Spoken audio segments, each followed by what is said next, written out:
are my kind of people, because I had just come from, let's say about a month earlier, I had just taken like 4 or 5 classes, business heavy classes, whatever, and I was like, this isn't right. Then I walk on a set like, these are my people.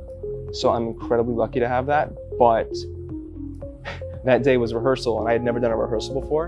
And for some reason, I decided to try to go 125% on my acting and rehearsal. There's people painting walls in the background, and I'm trying to act all dramatic, and everyone else is kind of just chill. And I'm like, what's going on? Why am I trying to do this? It feels weird.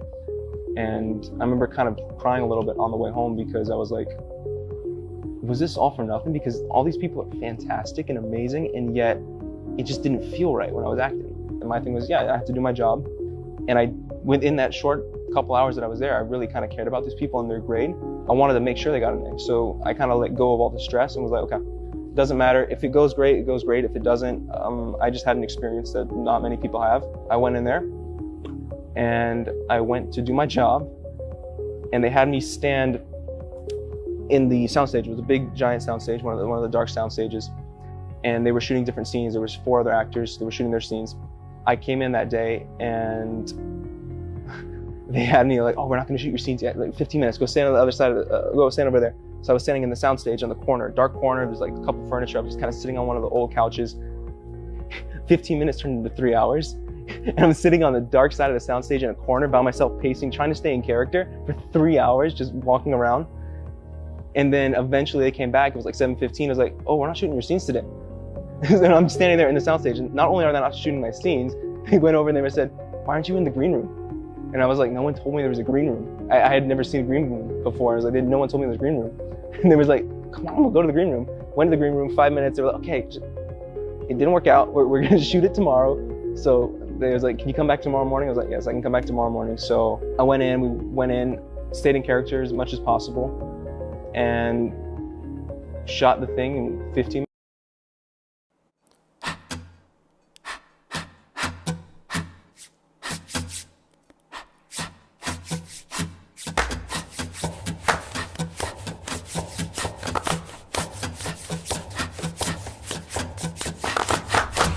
Musician.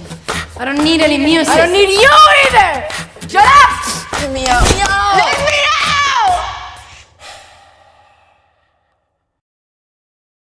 Well, I'm involved in this movie, in this feature film, and it's called Love Trap. Super amazing film. Everybody involved is doing a wonderful job. From the director to the director/writers to the crew, everybody on the lovely crew, then to the cast. And just the entire setting in general, the environment is just so welcoming. Everybody is so diverse. But we all come collective to help invest into this vision that the director and everybody has of their own. But we all come in and just make it to be beautiful. So I can't wait for y'all to see it.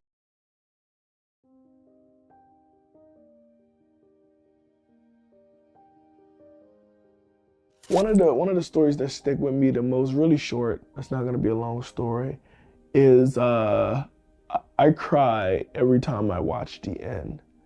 And it's like not a funny story, but it's like, bro, you know what's gonna happen, and it gets me every single time. I know I mentioned it earlier, but it gets me every time, because not only am I proud of the movie, I'm proud that I was alive to make the movie. Like, I remember trying to harm myself, and I didn't want to die. I just didn't want to be alive. And I had to really look at the scale and stop putting myself in that situation where I would test to see when I know that I didn't want. So just being able to see the movie come to life, and for me to be alive to see it, for me to be alive to make it, I never thought I would be able to do that. And it's probably not like a story, but like, that's where those tears come from. The tears come from, I really survived, and so can you. You know, when you're in those moments and you're like, the panic is like so real. It's like you think that feeling nothing is better than feeling everything all at once. And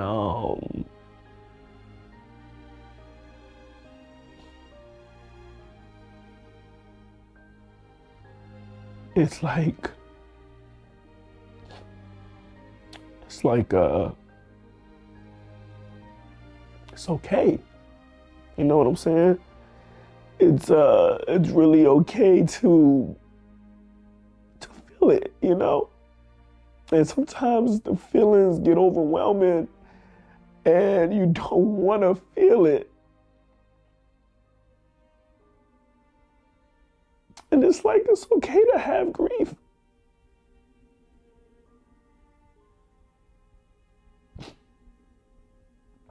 So I named the movie Good Grief because it's okay to grieve.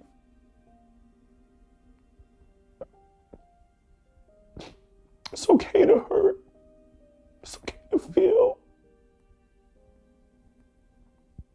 It's okay to not be okay. Just having things to push you on to the next day, that's the secret. The secret is having techniques that can get you over to the next day, because sometimes like that next day just really shows you that everything was going to be okay. And I'm just so grateful because everything, it was okay. And I thought it was the end. It felt like the end. It felt like nothing would feel better, but here I am. I want y'all to know it's gonna be okay. So yeah, just give me a second. So today's show, we try to have guests on every week, and so part of, aside from today, but on any given day, you know, I'm searching for artists to interview. I'm reaching out. I have artists that reach out to me as well, looking how they can be a part of the show.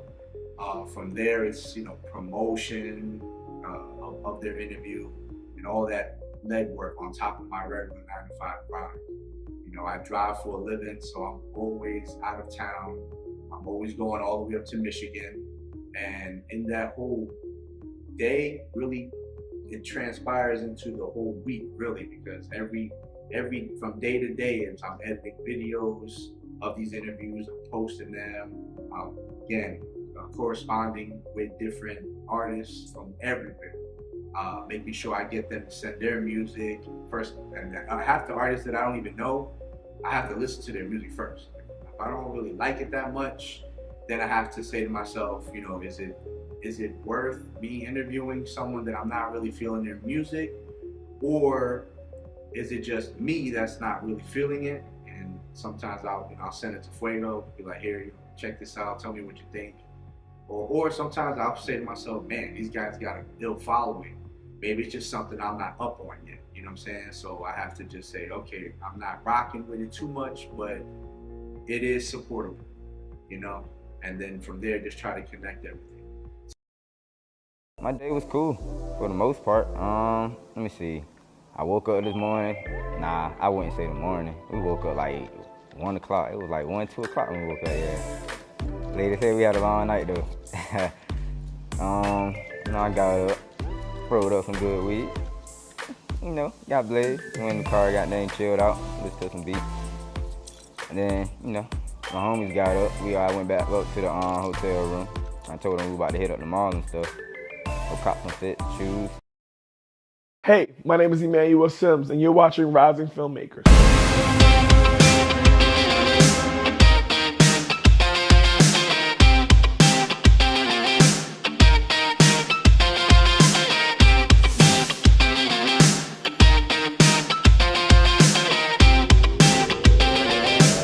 Welcome to the Rising Filmmaker series featuring Emmanuel Simms, MFA, here with us today. We're here to explore his passion for film and his journey to the big screen. I've always been fascinated by movies. As a kid, we would sit around as a family and we'd watch them over and over again. We had about 30 VHS and we just circulate them all over again as a family. And it really sparked something within me. And I knew then that I wanted to do more than just be a viewer. So I pursued my master's degree in film later on in life. And I realized that that was the missing piece of the puzzle that I've been waiting for. And it allows me to create on a different aspect. Making movies is like, it's for me, it's high level problem solving. It's like you got to get all these different pieces to make the picture look like the one on the box. So I really enjoy just the trial and error, just the learning curve of it, the persistence, having the grit you have to make it through with it. That's incredible. What has been your most rewarding experience as a filmmaker so far? Well, that's easy. Last year, I was able to be a line producer on my first feature film called Love Trap. And this movie starred Khalil Kain, who was in Tupac Shakur's Juice. And it was super exciting for me because I'm like, oh my God. Like, I used to watch him on Girlfriends and like, I'm like getting him water, you know what I'm saying? And we had like these really deep conversations. And like, you know, he knew that I was on a deeper journey for manifestation. He could tell, you know, based off the conversations that we were having. And I just went up and asked him, I'm like, yo, how do you tap in? And, you know, we got into it and he was like, letting go. When you let go, you're able to really be into your character. And I was like, yo, oh my God. Like, but I literally was like watching him on TV and now I'm line producing a movie with him in it. So I can't say it gets no better than that. You know what I mean? Why do you think it's so important to have diverse voices represented in the film industry? I think it's very important to have every culture, background, or perspective represented in film. It gives people an opportunity to see themselves on screen. And it's these stories that I believe could spark the decision to actually make real change in the world. So we want to inspire these people, you know, and I think representation is key. That is a great point. As you continue to make films, what message do you hope to spread? I want to inspire people with my films. I want to give them a sense of hope and optimism that if they really do try, that they can receive the outcome. I do believe that fear can come in so many different forms that we don't even notice that it's there. And in times, I want people to know that they can still make it even though they're afraid, even though they're not sure that the outcome's going to come out, but they still pursue it because everybody that's gotten past that next step knows that the further that you push, the more you find out you can do. So I just want to inspire people to do that. And hopefully we can spark a new generation of creatives. That sounds wonderful. Thank you. Finally, Mr. Emmanuel Simms, what would you say to any aspiring filmmakers out there, such as myself? I would say don't be afraid to take chances. Dive right into your goals. Some things will work out, some things won't, but you'll never know what you can do until you try. So just get creative. Don't worry about all the details right now. Just get started and just chase your dreams, and I believe in you. And I'm proud of you right now for even just getting closer to this step. You know, the fact that you're viewing me now, it says that you really want to further pursue your career and you're trying to get to another place in your life. And I just believe that you can get there. And I'm here to support you because you're no longer doing this alone. Welcome to the community. We'd like to thank Emmanuel for joining us because we are about out of time. It was an absolute pleasure having him here with us today. It was great to know more about him and his passion for film. We'll see you with the next rising filmmaker. Thanks for watching. And thank you guys for having me so much on your platform.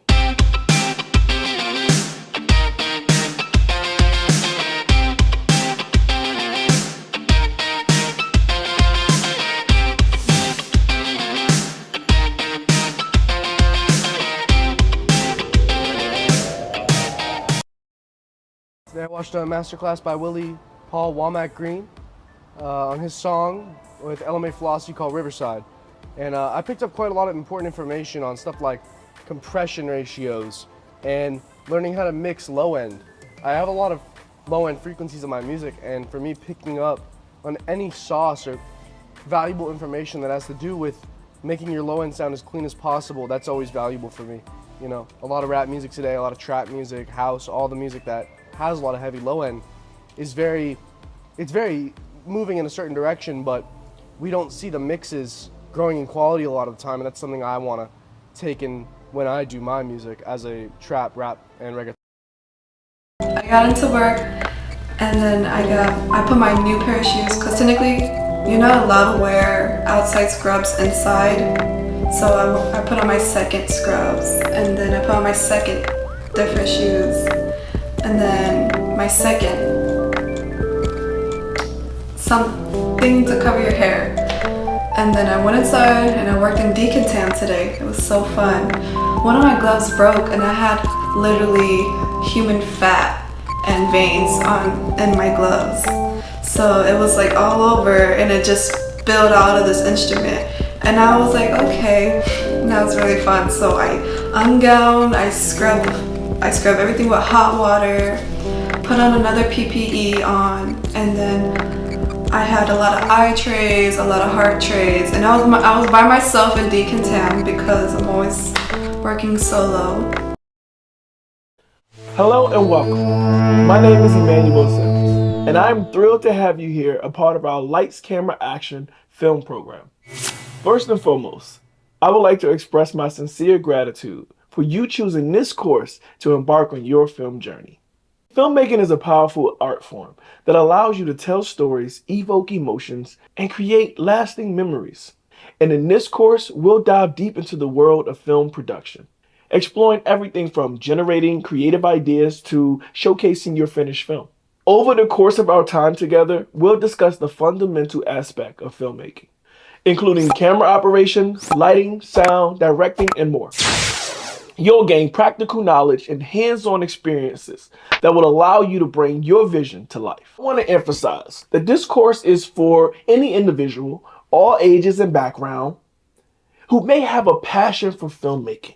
Whether you're a beginner eager to learn the ropes, or someone with some experience looking to enhance their skills, there's something here for everyone. I'm here to guide you every step of the way, sharing my expertise and insight gained from years in the industry.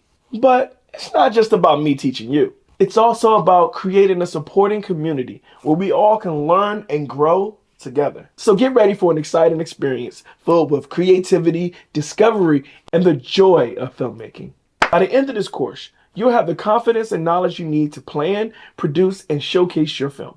Remember, this is just the beginning of an incredible adventure, and I cannot wait to see what you create. So let's jump in and make some movie magic together. To Hall of Fame, we're there all week at the ISS, International Student Society. It's ISS on Discord. So I just got here today to meet these people. So these are my club friends, and they're the very best friends you own. So ISS is the International Student Society, and I am part of that club. I'm very popular on Discord, but to meet these people in real life have really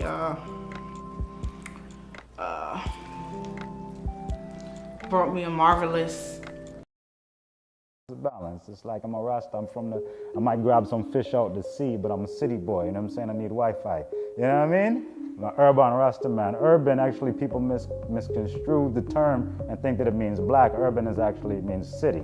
So, you know, if I'm an urban Rasta, I was born in Queens, New York, Jamaica, Queens, no doubt. But I am Jamaican, you know what I mean? Spend time in Jamaica and in Jamaica, Queens, funny enough. So you have an idea, a brilliant concept for a movie that has been brewing in your mind. You can see it on the big screen, captivating audiences, leaving a lasting impact. But what now? How do you turn that idea of yours into a reality, bringing it into a full-fledged film?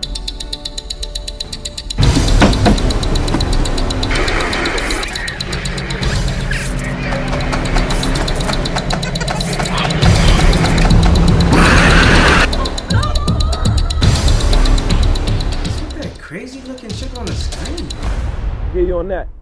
I got so many women problems. My X chromosomes, they ain't never show up.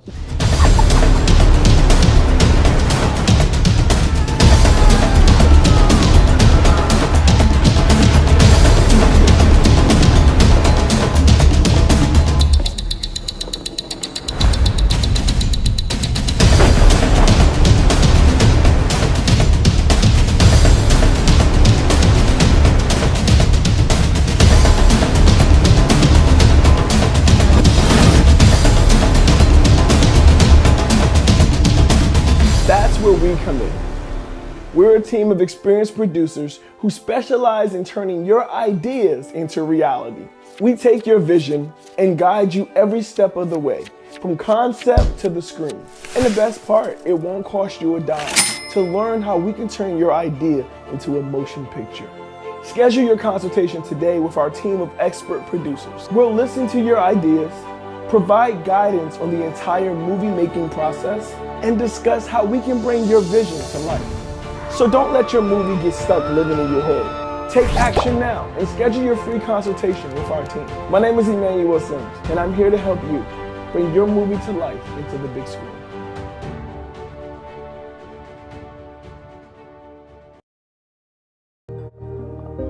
It's a mess, you know. It's a mess globally. Everything went up. Money is losing value. You know, everything going up. So I have to secure my source of food first. And me and my friend, we just purchased 1 acre, and then now the second one. So that one already have a pit, and we dig a little bit deeper. We're gonna get some water, you know. So I have my own source of food and water to secure my future. If things go back to how it was before, it'll be great too, you know. But still, I'll have a garden, you know what I mean? And then one day maybe I'll take my grandkids to the garden that I grow, and you know, let them climb the tree, you know, eat the fruit off from the tree itself. You know, like how many people out there have that opportunity? You know, most of the fruit you eat in the market, like they plug it from the tree at a young stage, so that when they ship, it doesn't go bad, you know. So slowly it was forced to ripe. You know what I mean? So the quality of fruit and vegetables that you eat right now are all-time low. You know, we eat frozen meat. I mean, nothing wrong with that. It's just that we could have better. Because a lot of my castmates was like 10 years younger than me, so seeing how their mindsets are during this time and seeing them go for something they really want to do, because I didn't do that at their age, and like they're doing it with the right mindset and stuff like that. It just inspires me more. Like, yeah. Although I'm at my age, I still can do it, and I'm still going to do it. But yeah, so we got to set, and I kind of chilled out in Holden a little bit with some of the extras and got to meet them. They were really cool. One of them actually bought one of my books this morning. Yeah, and I was like, oh my God. Now I got to see him again, so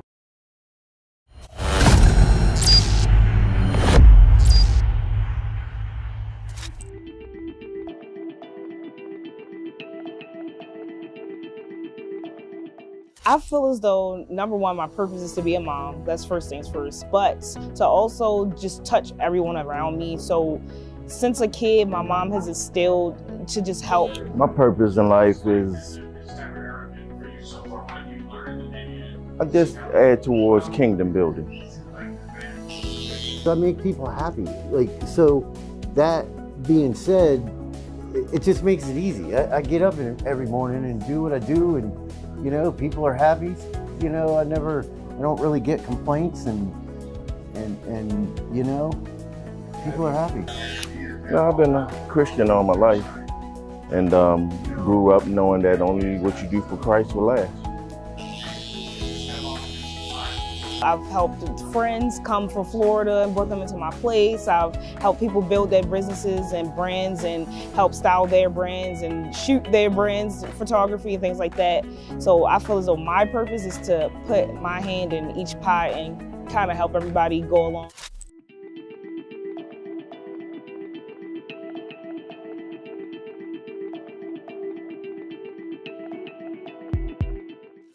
How did I discover it? It's more so, I'll say something that's always been in me. Elementary school, I'm the kid that you could go to ask for $1 or $2, or I'm that friend that if I'm going to get a slice of pizza, you're getting a slice of pizza too. So it's just always been me, genuinely. I believe in speaking those things that aren't as though they were. However, when my grandmother told me when I was a kid that you was gonna be a preacher, I kind of like saw that she spoke that into existence. And as much as I understand the things that's going on in the world today, I know that those are the things that matter today. The world's gone in so much turmoil, and the only thing that matters is what you do for the kingdom. The motivation for me is just me. Like, I feel as though I deserve more. I have always wanted and yearned for more. I was that kid that wanted to go to NYU. I didn't have the $50,000 a semester, but I wanted to go to NYU. I had always had big dreams. I wanted to be the next Bill Gates. I wanted to be Duff Goldman down at Charm City Cakes down there. I've always aspired to be the next great. Well, one, don't give up. And one of the things that I do sometimes, because easy does easy, and I say that all the time, okay? And what I mean by that is when you wake up in the morning, you go, oh, I got school, oh, I don't have to go. I can go tomorrow. Count backwards, do something, get up, do something to get yourself out of that, and then get up and go do what you gotta do.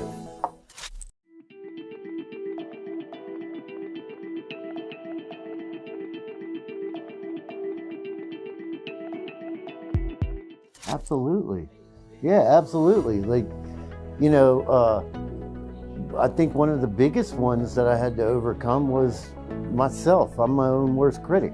And, like doing that, and once you overcome that and realize that you are a good person, you are a viable asset to the community, you end up doing what you need to do. So I'll say this is something that I'm currently overcoming, which is depression. Everyone falls flat and you have to pick back up at some point.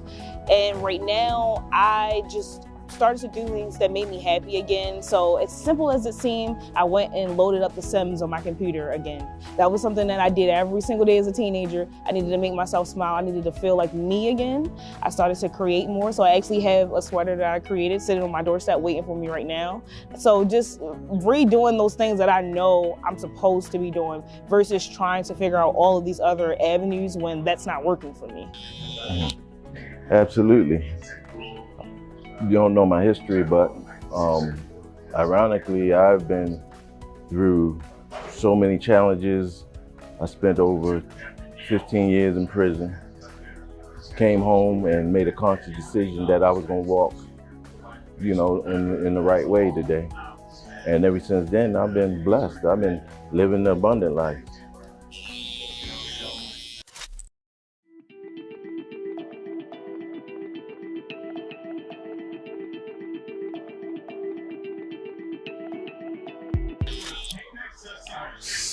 Stop settling for less, because you were created for so much more. Those things that easily beset us are the very things that keep us from moving forward. And while we're so oblivious to why we're here in the first place, chance happened to us all. But the reason that it happens to us all because we're not wise enough to know when misfortune will occur. So we're living a life and we're chasing dreams that's temporary.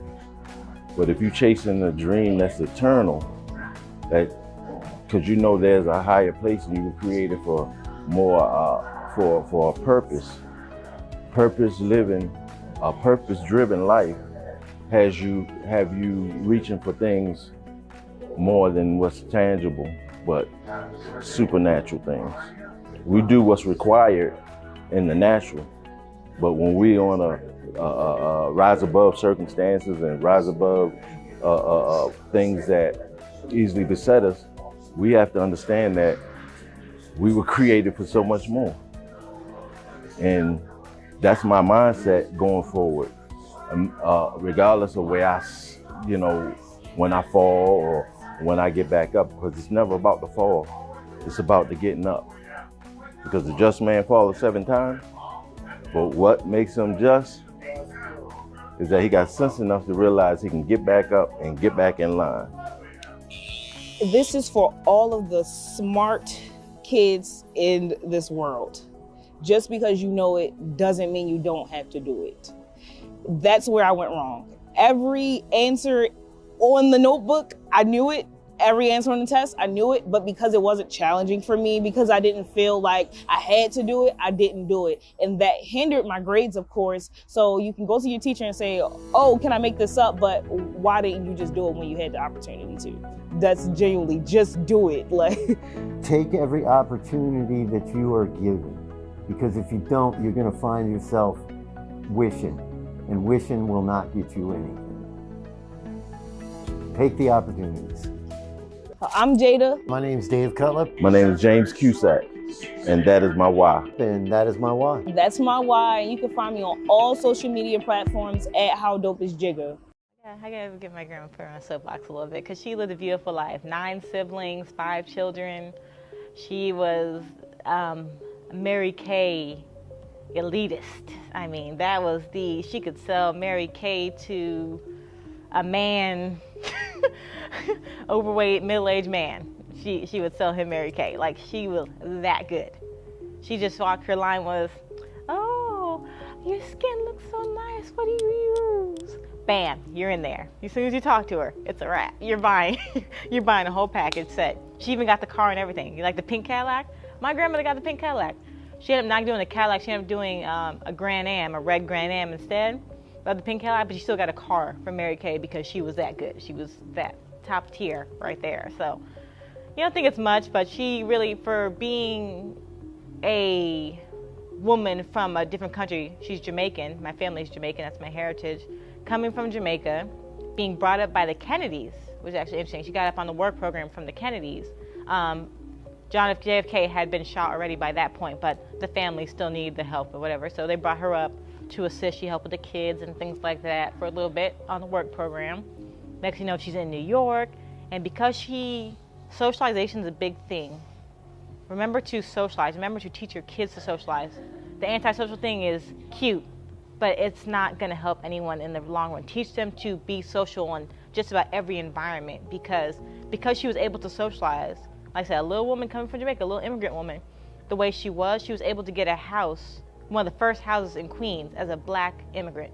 There was no black, it was all Jewish owned. So she had the first little corner house in Queens, had the best yard and everything, and she got it first. Well, they really overcharged her just because she didn't know better. They really charged her too much money. But she still paid less than, of course, what it is now. But, and this goes on to choosing your partner now. So her life just kind of exemplifies, like, step by step of what to do and what was done right and what was done well, but also what not to do. So when you're picking your partner, be very particular. I mean, very particular. Like, let's get specific. Not just in the, I need 6'6", 6 figures, 6 feet, 6 pack, right? The 666 rule. No, you need to have it be more genuine. Does he speak to you kindly? Does he rub your feet after a long day? Is he thoughtful? Does he remember small things, little things that you love, little things that you enjoy? So find someone does he help you grow? Like, is he an asset to your life instead of a liability?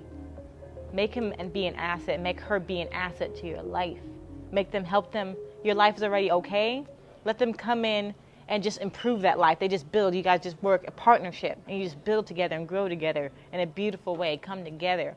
So my grandmother was one to grow. She had a house in Queens, she had a house in Long Island, and so she wanted to get more property. She was all about having property. She knew that was important. Having houses was important. But the men she was with weren't thinking about it like that. They were okay with, just existing. They didn't necessarily need more. They weren't ambitious like she was. So that cost her. It stopped her from doing a lot of things and kind of getting to that next level in her life that she wanted to get to, that she's working so hard for. So just be mindful of who you're with. And so now, and now she's in her elderly age. Now she's in a nursing home with, like I said, she has her family that still loves her, but, she doesn't have her houses anymore. She doesn't have her car anymore. She doesn't have, so all that's gone. And like I said, it's New York now. So her house that was in Queens, that was, I think, $60,000 at the time when she bought it, is now probably, $2 million easily, like without even blinking, in New York. And it had an attic and a basement. So she could have rented out both things. She could have had like 6 bedrooms to rent out. She rented out the bottom one. But yeah, it's just being mindful of these things. So when you get these things and pass these things on to your children, teach them how to use it appropriately. Educate them on it so they know and they can use it responsibly and it continue to grow and work for them. Land is critical. Houses are nice, property is nice, but land, that's what we're missing, the land. The property is not ours. The property we never really own, because they can say, we need to totally demolish your property. We'll pay you something because the land is ours. We own the land underneath your property. And that's what's happening. That happens a few times in a few different states. So just be mindful of that. Like, you don't own the land, you own the property. And that means nothing, because they could just demolish it and they own the land. And legally they can, because it's their land. You're on their land.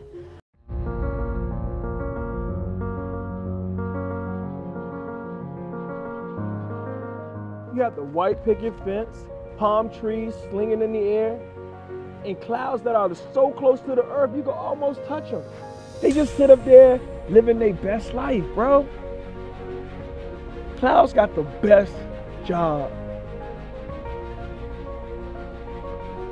You ever think the clouds get depressed living their best life? Of course. How else would you explain the rain?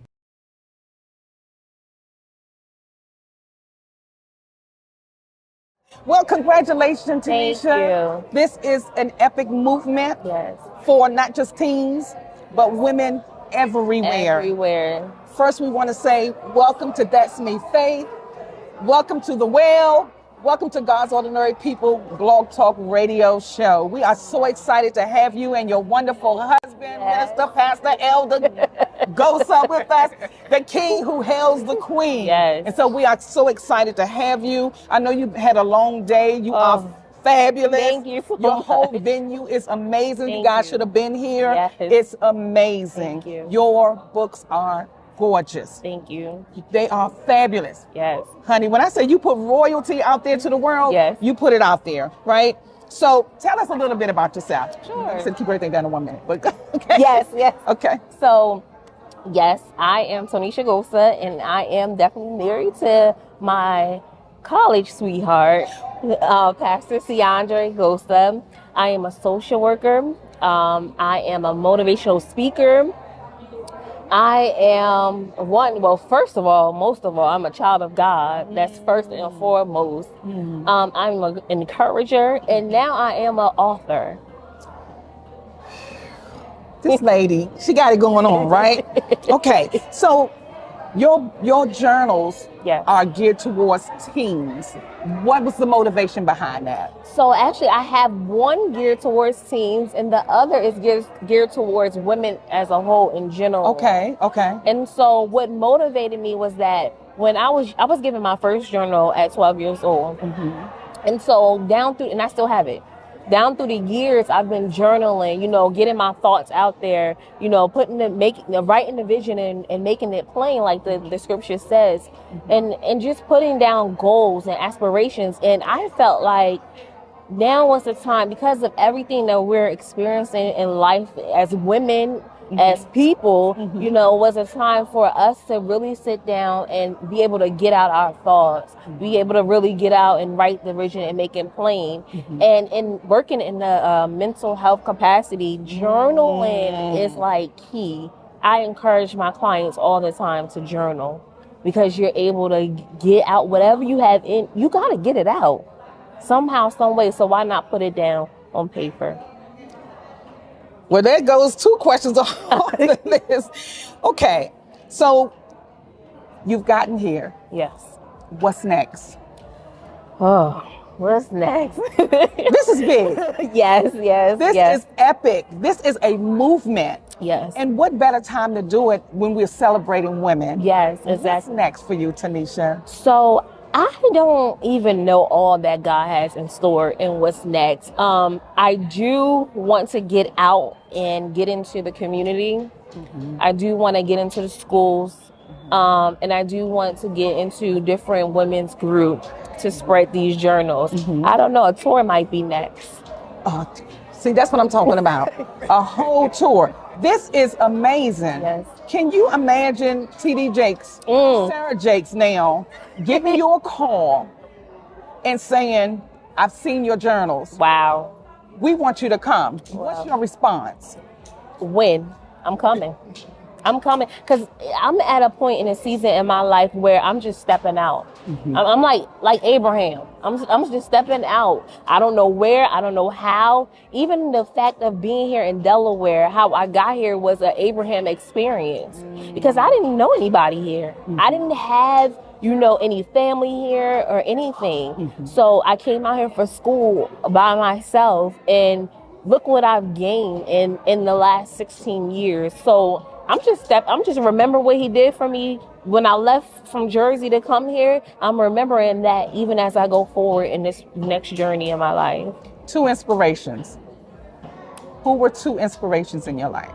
2 inspirations. One is definitely my husband. My husband, hands down, you know, we're young. We're a young couple, and my husband has been there for me. Whatever it is that I envision or want to do, he is wholeheartedly there for me, encouraging me, pushing me. He always tells me, if God is in it, then go forth and be great. My God. And then the other inspiration is on yesterday, we funeralized our great-grandmother, my husband's great-grandmother and my great-grandmother-in-law. And so in honor of her, she is my inspiration because she raised 8 kids by herself and was a trooper even throughout her illness and her sickness. So she's another inspiration. And I actually gave her she's on the front of my journal. And I gave it to her 2 weeks before she passed away. Wow. And so we had her actual journal set up here at the book signing today. How long did it take this journey to get started and really get out there? I had the vision back in, I would say like 2018, maybe. And so I, thought about it, put it down, thought about it, put it down. And so it really took off, I would say, last year. So it took me about a year to really say, okay, this is what we're going to do. This is how I'm going to do it. This is what God has given me to birth. Yes. Well, you wanted to say something? No, you're Oh, okay. One celebrity, if they got their hands on your journal, who would you want to have their hands on your journal? Come on, Oprah. Come on, Oprah. Come on. I think my son prophesied that. Come on and get it. Yes. We are so excited and so honored to be in your presence. We hail you queen for this month, Black History Month. You are a trailblazer. Amen. And we are so proud of what you've done. You opened up a box for so many young women and women to get out. Yes. The top is off right here. It's off. The top comes off right here. I believe that there's going to be a movement in this church alone, just for the people that have gotten these journals, lives are going to be changed. Amen. Because your heart is so sweet and so pure. Yes. And the anointing that rests on you guys' life and the love that you have for God's people. I'm saying this from a conscientious observer from the distance. Yeah, man. So we see your fruit. Amen. This is evidence of your fruit. Amen. We can't wait to see what God does next. Yes. Did you want to say anything to our listeners before we close? I would encourage your listeners to get out there and, like Nike said, just do it. Whatever your dreams are, whatever your goals are, go after it. You don't have to have everything all together. You don't have to have all the I's dotted and the T's crossed. As long as God is in it, He's going to make sure that you have everything that you need. So go forth and be great, because greatness is in you. And is there any contact information that you want the listeners to know where they can reach you? Absolutely. So I have Facebook, and you can find me at Tonisha Gosa on Facebook. Also, Instagram is Mrs. Tonisha Gosa. And also I have TikTok, it's T Gosa. And then you can reach me by email, it's tonishagosa@gmail.com. My God, you guys heard it here yourself. Women's Month, we're celebrating this beautiful woman of God, her king sitting next to her. We honor you to the highest of highs. May the Lord continue to bless your ministry. May He catapult you. Yes. Oprah, we looking for, we coming for you. Yes. She get these in your hand, get these in your book club. Yes. Because we coming for you, Yes. Oprah. God bless you. Thank and you so thank much you for the again. opportunity. Thank you. Yes, thank you. Thank you, Minister Pastor Elder. We appreciate y'all. May God continue to bless you. Thank you. And continue to drag and pull and take y'all to the lowest of lows. People that don't know God. Yes. Get their hands on these journals. Yes. Well, we're going to help you make sure they get them. Especially the people in the hood. Yes. Because we from the hood. Yes. So I come to you from That's Me Faith, from God's Ordinary People Outreach Ministries, also from At the Well Blog Talk Radio Show. Thank you, thank you. Thank you. Thank you God so bless you.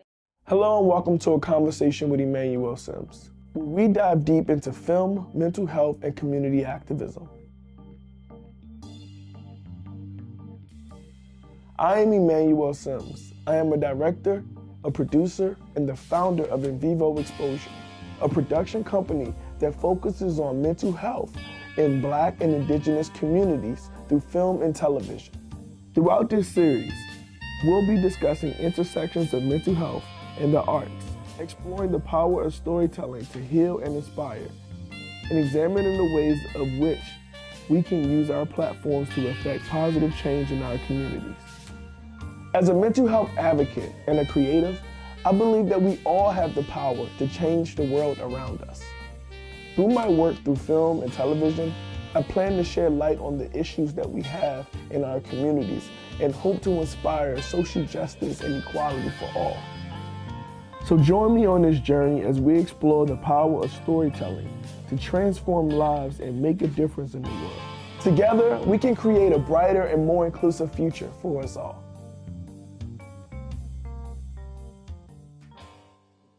For me, I was inspired way before Good Grief was even thought of. So I started doing a master's program at the University of the District of Columbia. It was a dual master's in mental health and clinical rehabilitation counseling. And during that time, I think I've sought out the most mental health help that I could ever get, because during the program, it's very important for counselors to go to counseling. So during that, I realized that I was very privileged to have access to these services. I realized that not everybody's gonna go to counseling. Not everybody's gonna, seek services. And when they do, sometimes it's already really, really bad, or to the point where, medication and things like that can come in effect. And what I realized, it's just like a tooth, a rotten tooth. If you leave it too long, it can shut down your nerve systems. It can ruin your brain. It can do all types of different things like that. So it's the same with mental health. And I realized that if we were to treat things a lot sooner in our community by at least educating and teaching little techniques to us, to our people, that we will be able to actually prevent a lot of the extreme cases. And I say that because just me being aware that anxiety was real, I was able to go back to all of the times that I had a panic attack and said, oh yeah, I know why this was caused. I know what I could have did differently then, but I didn't have those tools now. So in Good Grief, I teach a grounding exercise. I went to film school after going to school for counseling. I said, okay, I'm not going to an office. I need to be able to teach in another different type of way. And I can tell stories visually. I wanted to be visual. So I went to film school, Full Sail. And during spring break, I said, it was like an itch that I had to scratch. I just needed to get this movie done. And I kind of felt like I portrayed the idea by making my thesis into a sci-fi film. And we'll talk about that later, the surprisingly interactive audiobook. It's a sci-fi, it's the same as Good Grief, except it's a sci-fi. Same story, different genre. And I didn't really get the message across in that movie. Like the whole first screening was like, it was like weird because my friends and classmates and colleagues and teachers were there, but it was like dead silence, and I realized that the message wasn't clear. So I rushed to get Good Grief done in 2021 because I felt like I had to justify myself as an artist, because I felt like I sold out for the VFX, you know what I mean? And I didn't really stick to my mission of teaching this grounding exercise. But I got lucky because during spring break, I was able to shoot this movie with some friends. We had a skeleton crew, literally whoever was available in Florida from film school, and we got together and we shot this movie. And it was important to tell this story because I wanted people to know how to do the grounding exercise. I wanted to teach how to bring ourselves back into the present moment. I wanted to educate what ruminating was. Watch this clip here. But for real, you should try grounding. You ever do that before? Just thought about it. Simple, man. It's the way you use your 5 senses to bring yourself back into reality. A lot of times we get lost in our head, and let me tell you this, ruminating thoughts hurt like hell. Nah, man, you know black people don't be messing around with that meditation stuff. It's not meditation. It's grounding. You don't even gotta close your eyes. If you don't trust me, at least trust yourself. So like I mentioned, I felt like I kind of sold out when it came to the surprisingly interactive audiobook. Although it was supposed to have the same sentiment, I didn't include the grounding exercise, which it was like, okay, it wasn't there. So when it came to Good Grief, which was the original story, before the surprisingly interactive audiobook came up, Good Grief was the original story, and the audiobook was originally in Good Grief. So in the original story, Omri would come home and he would be depressed, and he would throw his bag on the table, which would alert the audiobook. When the audiobook was to come on, then Demi would show up, which was the character that I played in the original. And once he showed up, he would guide him by just being there. Now, in this new remaster, you hear the intro of Mindful Manny, Emmanuel Simms, you know, myself giving that audiobook introduction. You're listening to the audiobook, find yourself in a comfortable position.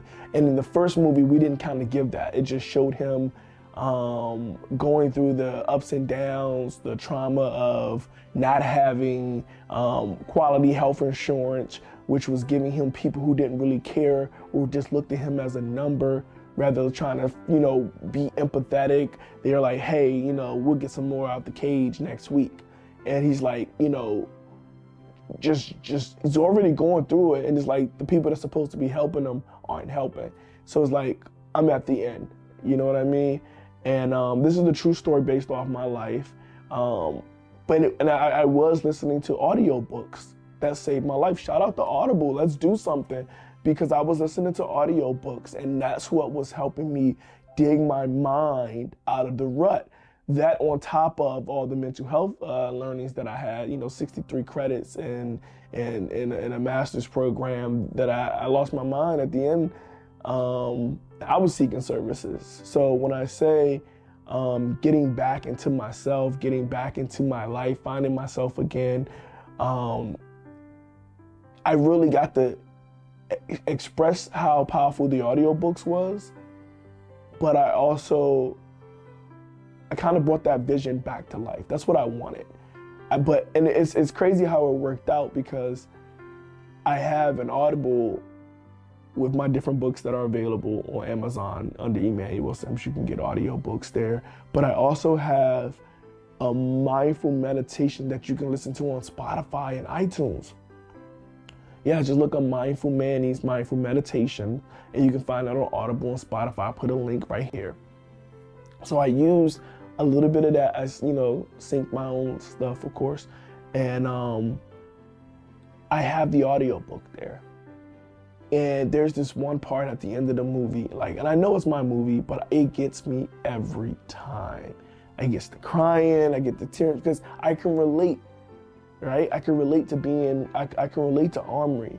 And it was that moment when I knew I was enough, that I knew everything was gonna be okay.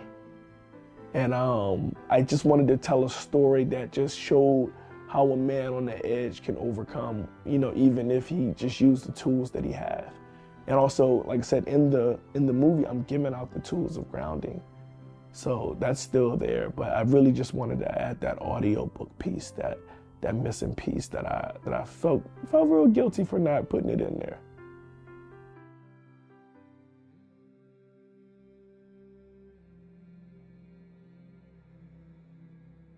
The challenges that I face producing Good Grief,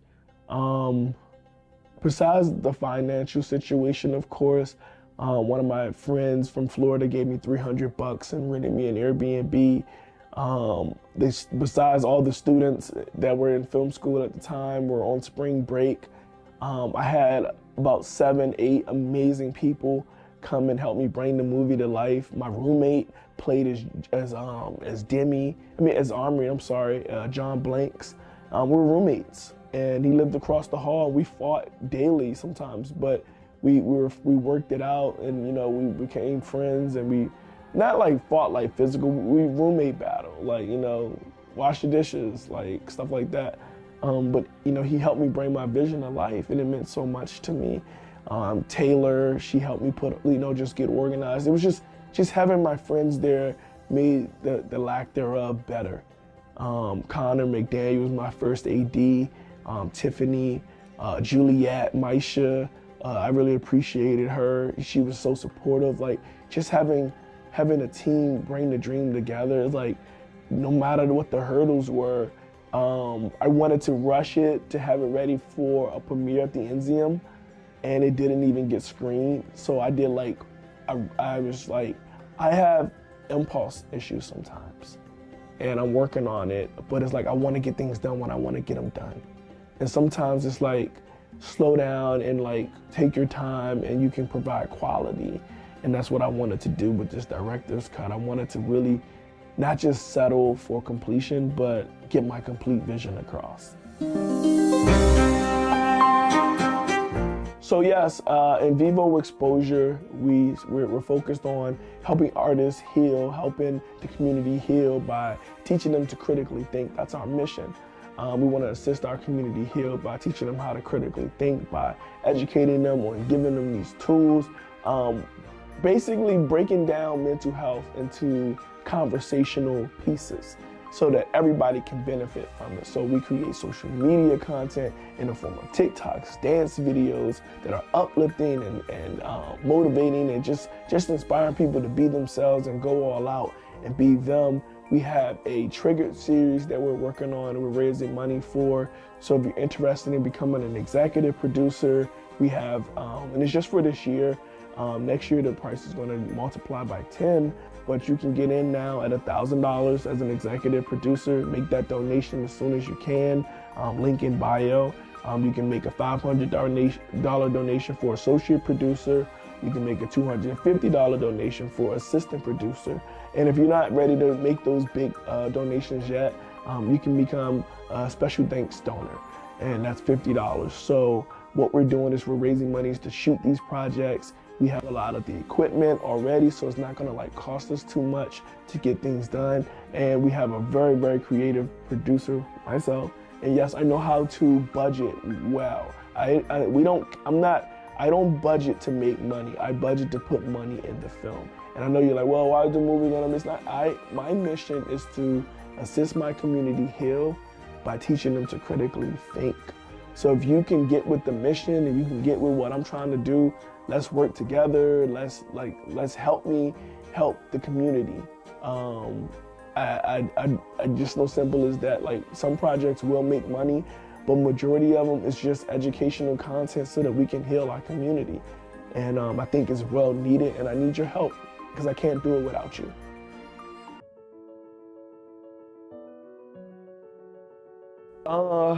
Yeah, so one of the stories that stick with me the most, really short, it's not gonna be a long story, is I cry every time I watch the end. And it's like not a funny story, but it's like, bro, you know what's gonna happen, and it gets me every single time. I know I mentioned it earlier, but it gets me every time because not only am I proud of the movie, I'm proud that I was alive to make the movie.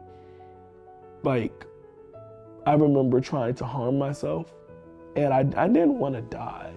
I just didn't want to be alive. And I had to really look at the scale and stop putting myself in that situation where I would test to see when I know that I didn't want. So just being able to see the movie come to life, and for me to be alive to see it, for me to be alive to make it, I never thought I would be able to do that. And it's probably not like a story, but like, that's where those tears come from. The tears come from, I really survived, and so can you.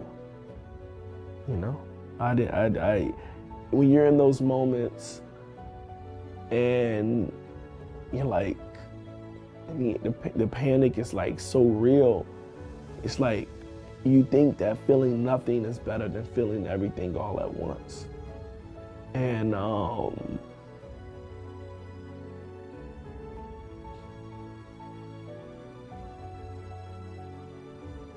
it's like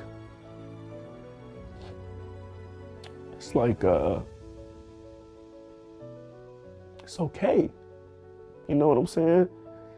It's really okay to feel it, you know?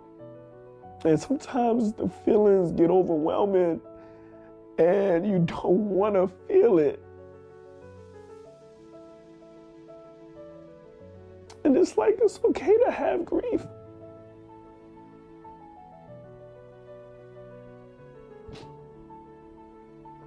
So I named the movie Good Grief because it's okay to grieve.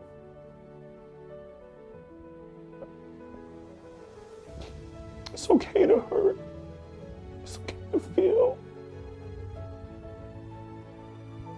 It's okay to not be okay. Just having things to push you on to the next day, that's the secret. The secret is having techniques that can get you over to the next day, because sometimes like that next day just really shows you that everything was going to be okay. And I'm just so grateful because everything, it was okay. And I thought it was the end. It felt like the end. It felt like nothing would feel better, but here I am. I want y'all to know it's gonna be okay. So yeah, just give me a second.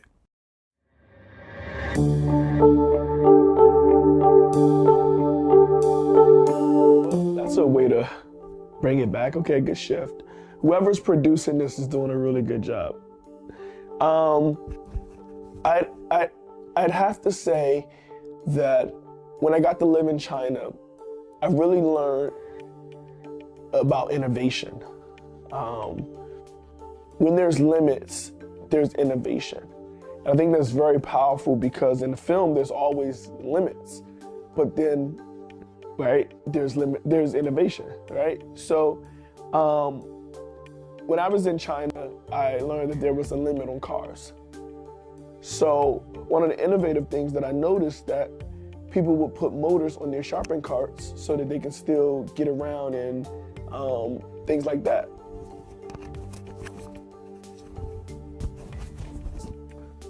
Sorry. And people can still get around and, not have to just push the carts, but have a little motorized push with it. And I thought that was super innovative. I learned that in China, the way they keep their GDP up is that they keep the cycle flowing, basically. So if they keep the carpenter building, they keep the masonry making the cements or however it works. I may be getting all of this stuff wrong because I honestly got a C in those courses. I started skipping school and being an entrepreneur while I was in China. So whoever came up with these questions, really good questions. But yes, no, I really did learn that as long as you keep the cycle going, as long as you keep oiling the well, as long as you keep working at it, everybody will be able to work. And in film, everybody has an opportunity to work.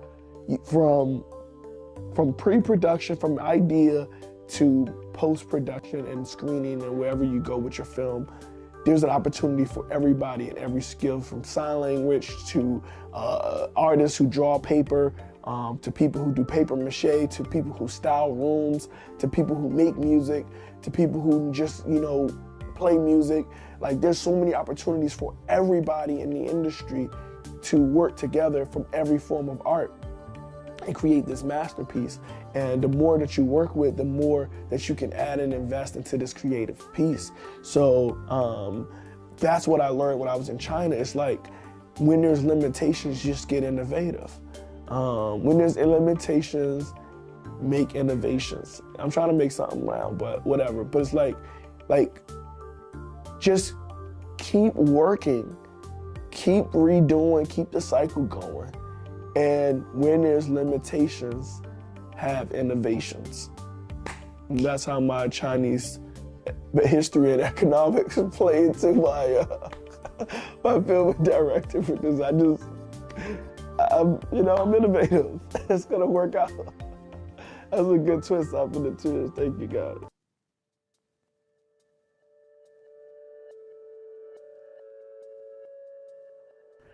There's a couple of trigger warnings, right? There's the whole Hinton Daily. There's dark humor. I wouldn't say that it appeals to a wide audience. It's totally niche. People who've been through stuff, some people find humor in healing. One of their techniques in counseling is humor.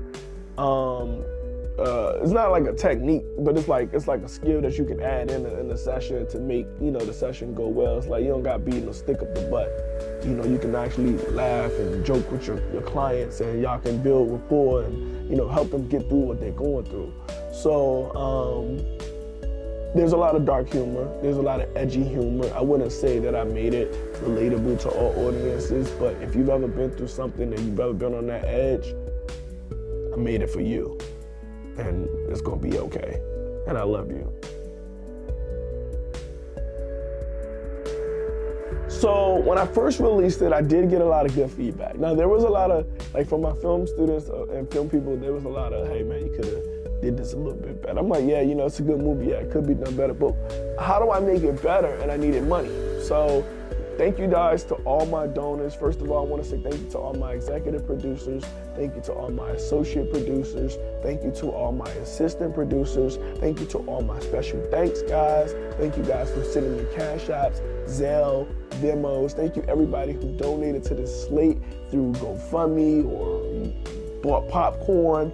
Whatever you guys have done, thank you, thank you, thank you, thank you. Because I am not one of these people who are taking your money and putting it elsewhere.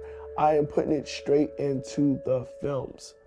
And it means a lot to me to have your support, because now I can take the films to the level that I really wanted to take them. I don't have to settle with what I could do on my own.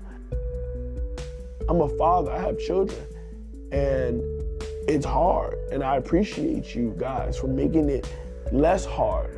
I'm doing the Bowfinger approach, $21.84, about $2,000 in each movie. and we're trying to put them out, and you guys have been a great help. Thank you so much for taking the time to invest in our community. We really appreciate it. And to the Dripster community who are on our text blast, I love you guys so much. And if you haven't joined our community and you'd like to get on the text blast, just text me now, 240-607-5258. Now, if you want to become a donor, you can text movies to that same number, 240-607-5258. And then you'll get the links to all the opportunities to become a donor. But I just couldn't do it without you guys. And when people say that they really enjoyed it, and my aunt, my sales manager, my aunt, she's been calling. You guys heard from her, Aunt Gwen, aka Miss Gwen. She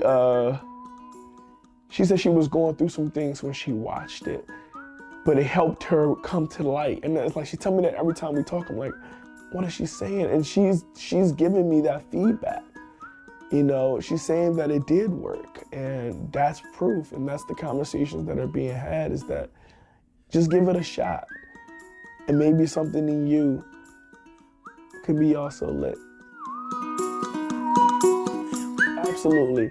So after the 2023 Eudaimonia film slate is released, I am teaming up with Brandon T. Jackson as the Vice President of Development at KOE Studios. That's Kingdom Over Everything Studios. We have a release coming out called Trap City, where we star Young Jeezy and Clifton Powell, and I'm super excited about that movie.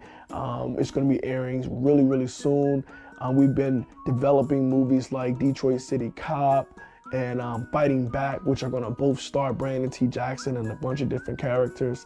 I'm honored to be able to be a part of also the Hollywood and the high independent, but also, the middle class independent, and still make visions and dreams come to life. So if you have an idea, maybe your movie can be the next movie that I help produce, because I'm sticking to my culture. I'm sticking to loving to give back. But that's the sneak peek. Yes, I am working with KOE Studios, and we got big things coming in store.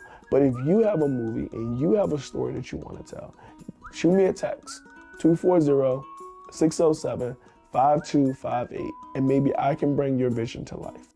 And once again, my name is Emmanuel Simms, aka the Drip Headmaster himself. And if no one's told you they love you today, remember God loves you, and so do I. And to make it a great day or not, the choice is yours. Dribbity, dribbity.